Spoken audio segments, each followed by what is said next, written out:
everyone, this is HuskyStarcraft here, back with some more StarCraft 2 Heart of the Swarm 1v1 action, and this time, I know I get excited about StarCraft a lot, that is a fact, but I am super excited because these two players are some of my favorites. Liquid TLO spawning down in the bottom right side. TLO is saying it is blue versus blue, which is absolutely true. Does that rhyme? I guess it kind of rhymes. And anyways, down the bottom left side, it is going to be Empire Happy. And we'll see if he's happy after this game is over. Either way, it is going to be for the Kaspersky, I always mess up the saying of this. Either way, it is a tournament that I love watching. They do have lots of the best players out there. And we do have more than just one game between these two players, so that's kind of a good thing. The map is going to be Whirlwind, which is one of the larger maps. Lots of different areas for Zerglings to be running around, but also lots of different angles for drops to take place. I'm going to talk about that in just a moment. But before that, I want to talk about, number one, Happy is kind of known for just not dying. I've seen so many macro games of his, and I think he will be able to give TLO a run for his money, even though TLO has been having a pretty good year as far as how he has been playing. I feel like there's a lot more consistency in TLO's play, but do not count out Happy by any means. Happy's been around for a very long time, obviously sponsored being on Team Empire, and could definitely give TLO a run for his money. TLO has been on Team Liquid for a very long time as well. I'm trying to remember, my StarCraft history is failing me here a little bit. Did TLO join Liquid during the beta, or was it during Brood War? I honestly don't remember because he's been in that team for so long, and I just have a feeling that TLO is never going to leave Team Liquid. I feel like Team Liquid could go bankrupt and their office headquarters could burn down, and TLO would still be in that team. That is a fact. Anyways, talking about the map here just a little bit.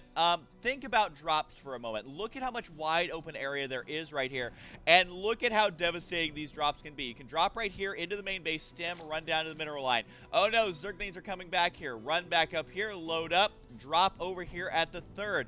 The interesting thing about this map is that you can easily drop the third instead of the natural. So it's not like you're hopping between two short rush distance areas. You're actually hopping between the main and the third, which is awesome.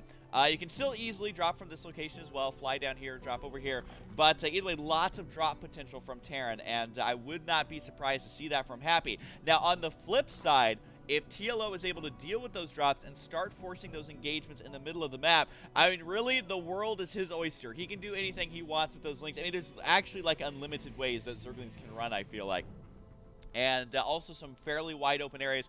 I mean, this area right here takes up almost the entire screen. So there's lots of different areas that Zerglings can get surrounds, counterattacks, flanks, all of that is going to be beneficial to TLO if he can weather the storm of drops. Now, that doesn't mean we are going to be seeing drops. I would be surprised if we didn't, but with the factory on the way, we could be seeing a set of Hellions. A set can either be 2, 4, or 6 in my eyes. Rarely will you see more than that. If you do see more than that, it's actually pretty ridiculous. Do note that Happy did decide to go for Command Center first here. He's already got the orbital done. His barracks is done. He's also got a couple Marines rallied into this bunker over here. He's going to have 2 right there. Now, what I want to know is he going to be building Marines out of here? I think the answer is no. He built the 2 Marines here just to try and hold this off, unloads them there to push those Zerglings away. But notice he's starting to build a reactor right now, and the timing of this does mean that the factory will be done early, but it also means he's able to secure his expansion easily. So sure, he's going to be delayed on those 2 Hellions, but at the same time, he's also going to be having that expansion. The SCV over here has been damaged, but not mortally wounded, as he is going to go ahead and return mining right there, as he has already done the scouting that he needs to, as those 2 Lings did manage to scare it away. Notice that the SCV did scout over here. He wanted to know when exactly this third base is going to be. Looks like, well, we know, because we're kind of the eyes in the sky right now, as the TLO does have a slightly delayed third base. Not the earliest third base I've ever seen, but he did decide to go ahead and go for the spawning pool. And if we take a look at the units tab right here, 4 Queens as well. Now, you may be looking at the supplies and be like, why is Zerg so far ahead? Keep in mind that TLO did delay this third base a great deal in comparison to when Empire Happy got his. So that's going to be 400 minerals that Happy spent and 300 minerals that TLO did not spend on buildings, which means that he is able to get out those extra queens, extra supply. If we take a look here at the units tab, he does have those 10 more workers, now down to 8. But either way, we do have Hellions on the way. 2 should be on the field already, which there they are right in the center. 2 more are on the way. They are nearly completed. I want to know, does he go for 6? or does he leave it right at 4? Looks like he's going to go ahead and go for 6 right now. And what I now want to know, because I always want to know more, is he going to go for 8? Now, 8 is a little bit ridiculous. 6 is kind of the number where you have to do something with them. You can't make 6 Hellions and then just leave them back at home and hope that you're going to kill an all-in Zergling attack or something like that. You have to try and make something happen, which is exactly what you got to try and do right now. Running past the Spine Crawler is going to be going straight for that drone line. There are enough queens here to help hold this off. The drone split looking pretty good. I don't know if the casualties are going to be too severe here for TLO. I don't know if he's lost any drones. That shot right there. These drones right here, though, caught between a rock and a mineral, which means they got nowhere to go, and the losses overall are going to be not the worst for TLO, but definitely not the best. He just lost 10 workers right there. We talked about a 10-worker lead. He still has that worker lead, but that should have been a 20-worker lead right now. And what that means is that Empire Happy can do basically whatever it is he wants at this point. He knows that a counterattack is very unlikely. He knows that if Mutalisks are on the way, which they are, that they are going to be delayed. Now, 4 more Hellions going to be moving out. And actually, what Happy is doing here is quite crazy. He does have Medivacs on the way as well to begin those drops like I was talking about. He's going to be relying on harassment right now, which is a very, very, very fun style to watch in TvZ, because normally it's the Zerg who's trying to do the harassment. But guess what? Empire Happy already delaying 1 creep tumor, which is a much bigger deal than you may realize, as it does look like more drones going to be going down. The Link should get taken out almost instantly, and all these Hellions should actually survive right now. We do have the 1 patrolling Marine right here just to try and stop any potential Overlord. I wouldn't call it harassment, but Overlord scouting, which in some ways should be considered harassment. Does call the creep tumor right there. Unfortunately for TLO, his creep spread on the right side is going to be heavily delayed, and delaying any amount of creep spread is absolutely huge. Happy right now, though, with the attack on 4 additional Hellions. I don't think TLO expected this. Is just going to be doing more and more drone kills. These Hellions are still alive. Sure, they're slowly falling, but still able to get the last couple of shots there on those workers. Overall workers killed now up to 17.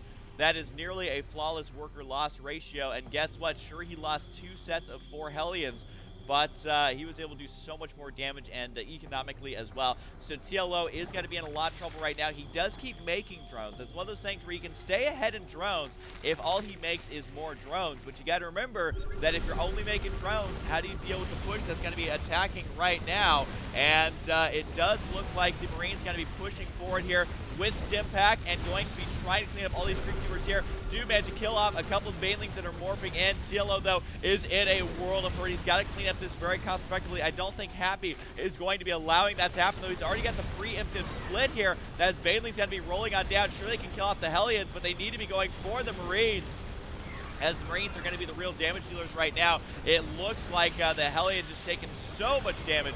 But guess what? Hellions for a hatchery is absolutely worth it. Links over here are going to try and do something. Baneling's rolling in. He's hoping that these Marines aren't paying attention. They aren't. They do go down. Even that, I don't think was very cost effective here, as TLO is just getting massacred at this point, as he has about double the resources lost. Actually, more than that. There's not even a hatchery up here. He scans, realizes there's nothing going on. Will get some Overlord kills right now. I don't think it's going to be enough to fully supply block TLO, but these are units that he will have to rebuild if he fully recovers. But it becomes one of those situations where if Zerg is not cost effective in one of these battles, it starts to snowball out of control, because just the amount of Marines becomes so intense that Baneling attacks do absolutely nothing. We do have this creep spread in the middle here, which is kind of awkward, as it's just claiming the center watchtower there. Not a whole lot else, though, as it does look like Happy is going to be pushing forward here. He can kill off some extractors if he wants to, but really with drops in the main base getting cleaned up, it's still not enough for TLO. Look at still, he's extremely far behind. And I don't want to count TLO out just yet, but when it's 2 bases to 3, you can see that the orbital command is already done. Happy's going to be in good shape. Now, Happy's reinforcements are actually going to start slowing down right now. TLO able to clean up everything in the middle here, and he's actually managed to even up the supply in a very impressive way. I don't know if it's enough to claim victory just yet, but he did kill off that army. Resources lost have evened up a little bit, and Happy's not going to be able to secure a 3rd base anytime soon, because look at this, the Overlord is chilling out over here. He's going to be pooping out creep, and it does look like the Zerglings do have 1-1. Mutalisks currently at 1-0, and you got to remember, though, that even if he kills off this Overlord, it's going to take a while for that creep to recede. It'll take about a minute to get that command center over there with the creep gone. We do have great upgrades on the way, though. 1-1 for Happy. He does have combat shields. He does have stim pack here. And again, he still has an advantage in this game. The income, well, actually, I'm kind of curious on the income overall, is heavily favoring Terran. No surprise, because he does have those mules. So when it's 2 base, Terran is going to be having the advantage, as is to be expected. Drone over here going to be joining in the fight there, and instead decides to go ahead and build that hatchery. So he is going to be at the 4 bases. So TLO is making the right moves right now. He is going to be going for recovering that 3rd base, but also double expanding, which is what he needs to do. No drones are mining up here just yet, and actually keeping that extractor alive could play a pivotal role here, especially if he starts getting enough income to supplement his gas. He'll be able to continue that gas supplementation almost immediately. I don't know if TLO has enough here. I mean, the economy of Happy. Oh, he does actually decide to go for this 3rd base over here, so no Overlord there to hold on. Empire Happy going to be securing this almost instant. I mean, look at this. If TLO does not kill this off, there's already going to be a bunker, 2 missile turrets, and supply depots here to reduce the amount of surface area on that bunker. It does like TLO realizing he has to go for it, and go for it right now. Baneling's rolling in, but the angle is going to be not good. They may be able to destroy a oh god, didn't even get those buildings there. That is sad pandas there for TLO. And it does manage to kill him off with the Mutalisk, but again, if he does not get crazy Baneling landmines on all of these Marines, then the sand is running out of the hourglass, the time is running out, the camel is getting too much weight on his back, and it may be broken relatively soon. I don't know how else I should say this, because the longer this game goes on, well, Happy's going to be quite happy. I know my puns are always lacking, even at the peak of my casting. Puns will still be there, and it does look like still moving forward is Happy. Cleans up this creep. Honestly, this creep isn't as important because it's not really connected to anything. It's just kind of chilling out in the middle. Marines are able to push this back here for now. Widow Mines right here, able to do tons of damage if those Mutalisks clump up too closely. And I think TLO needs to get this base established because I think he's going to be losing the top right side here relatively soon. There's only 1 drone mining. He's mined 20 minerals there.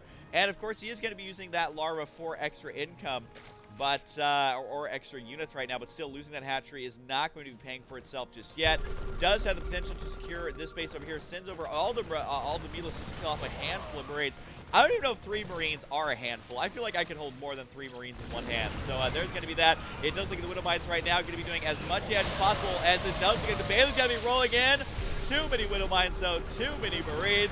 And it does look like TLO got to be losing this base. And sure, he's managed to retain these Mutalisks.